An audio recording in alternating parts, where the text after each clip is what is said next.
नमस्कार दोस्तों। हिंदू धर्म में मकर संक्रांति केवल एक पर्व नहीं, बल्कि धर्म, दान, संयम और आत्मशुद्धि का महापर्व माना जाता है। ये वही पावन तिथि है जब सूर्यदेव उत्तरायण में प्रवेश करते हैं और देवताओं का दिन आरंभ होता है। शास्त्रों में वर्णन है कि इसी दिन गंगा मैया भागीरथ के पीछे पीछे चलकर कपिल मुनि के आश्रम से होती हुई सागर में समाहित हुई थी। इसी दिन भगवान विष्णु ने असुरों का संहार कर धर्म की पुण्य स्थापना की थी। मकर संक्रांति से जुड़ी अनेक पौराणिक कथाएं प्रचलित है, परंतु इनमें से एक कथा अत्यंत गंभीर, शिक्षाप्रद और आत्मबोध कराने वाली है, धर्मराज यम से जुड़ी हुई। ये कथा हमें सिखाती है कि केवल पूजा पाठ पर्याप्त नहीं, बल्कि धर्म के नियमों का पालन ही मनुष्यों को मोक्ष की ओर ले जाता है। आइए श्रद्धा और ध्यान के साथ सुनते हैं मकर संक्रांति पर धर्मराज की पावन कथा। प्राचीन काल की बात है। पृथ्वीलोक पर बब्रुवाहन नामक एक प्रतापी राजा राज्य करता था। उसका राज्य धन धान्य से परिपूर्ण था। न्यायप्रिय शासन के कारण प्रजा सुखी और संतुष्ट थी। उसी राज्य में हरिदास नामक एक विद्वान ब्राह्मण रहता था। उसकी पत्नी का नाम था गुणवती। गुणवती अत्यंत धर्मपरायण, पतिव्रता और सदाचारी स्त्री थी। उसने अपना संपूर्ण जीवन देवी देवताओं की पूजा, व्रत, उपवास, दान पुण्य, अतिथि सेवा और ज़रूरतमंदों की सहायता में समर्पित कर दिया था। कोई भी याचक उसके द्वार से कभी खाली हाथ नहीं लौटता था। ऐसे ही धर्मीय जीवन व्यतीत करते करते गुणवती वृद्ध हो गई और एक दिन उसका देहांत हो गया। मृत्यु के पश्चात धर्मराज के दूत उसकी आत्मा को लेकर यमलोक पहुँचे। यमलोक में एक दिव्य और भव्य सिंहासन पर धर्मराज यम विराजमान थे। उनके समीप चित्रगुप्त प्राणियों के कर्मों का लेखा जोखा प्रस्तुत कर रहे थे। जब यमदूत गुणवती को लेकर पहुँचे तो वह धर्मराज को देखकर थोड़ी भयभीत हुई और विनम्रता से सिर झुकाकर खड़ी हो गई। चित्रगुप्त ने गुणवती के जीवन का पूरा विवरण धर्मराज को सुनाया। उसके व्रत, उसका दान, उसकी सेवा, उसकी पतिव्रता, ये सब सुनकर धर्मराज अत्यंत प्रसन्न हुए, परंतु उनके मुख पर फिर भी हल्की सी उदासी थी।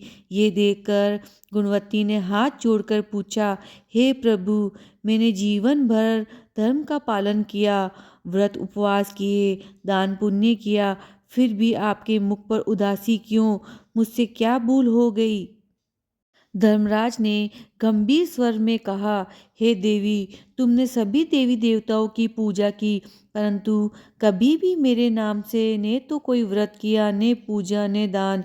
यही कारण है कि तुम्हारा धर्म अभी अधूरा है। ये सुनकर गुणवती अत्यंत व्यथित हो गई। उसने हाथ जोड़कर क्षमा मांगी और बोली, हे प्रभु, मुझे आपकी पूजा के विषय में ज्ञान नहीं था। कृपा करके मुझे ऐसा मार्ग बताइए जिससे मनुष्य आपकी कृपा प्राप्त कर सके।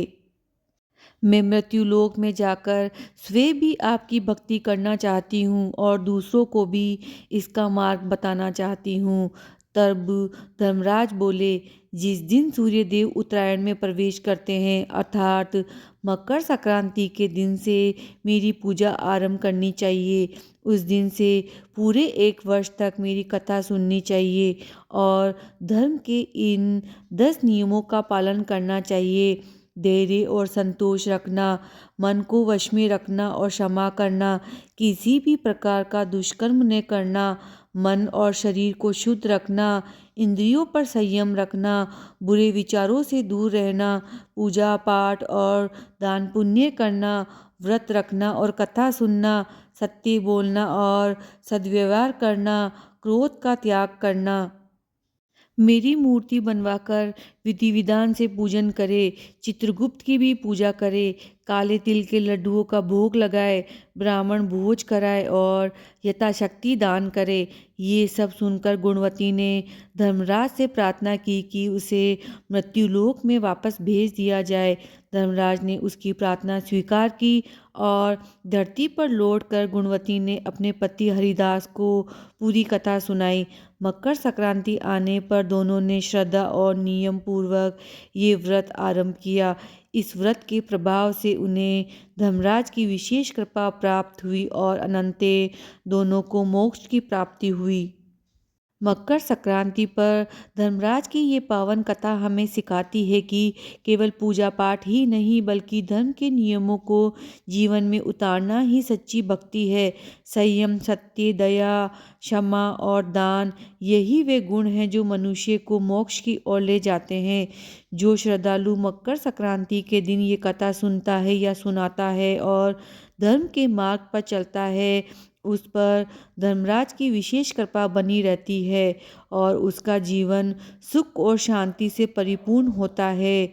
धर्मराज की जय, सूर्यदेव की जय। आप सभी को मकर संक्रांति की हार्दिक शुभकामनाएं।